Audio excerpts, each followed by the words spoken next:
Hello friends, నమస్తే అండి. నేను మీ శ్రీలత. ఇప్పుడు నోట్లో వేసుకుంటే వెన్నలా కరిగిపోయే కొబ్బరి హల్వా చేసుకుందాం రండి.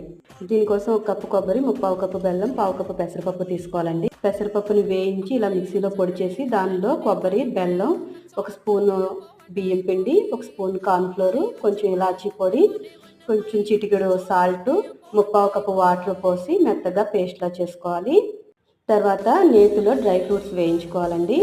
తర్వాత ప్యాన్లో 2 స్పూన్లు నెయ్యి వేసుకొని కొబ్బరి పేస్ట్ వేసి ఒక 5 నిమిషాలు వేయించి 2-3 స్పూన్లు నెయ్యి వేసి మరో 5 నిమిషాలు ఫ్రై చేసుకోవాలి. దానిలో ఫ్రై చేసుకున్న డ్రై ఫ్రూట్స్ వేసుకొని మరో 2 నిమిషాలు కలుపుకున్నట్టయితే చాలా స్మూత్గా చాలా టేస్టీగా నోట్లో వేసుకుంటే కరిగిపోయేలాగా ఉండే కొబ్బరి హల్వా రెడీ అయిపోతుంది. చాలా టేస్టీగా చాలా స్మూత్గా బాగుందండి. మీరు కూడా ట్రై చేసి ఎలా వచ్చిందో నాకు కామెంట్ చేయండి. వీడియో నచ్చితే లైక్ చేయండి, షేర్ చేయండి. ప్లీజ్ సబ్స్క్రైబ్ చేసుకోవడం మాత్రం మర్చిపోకండి. Thanks for watching.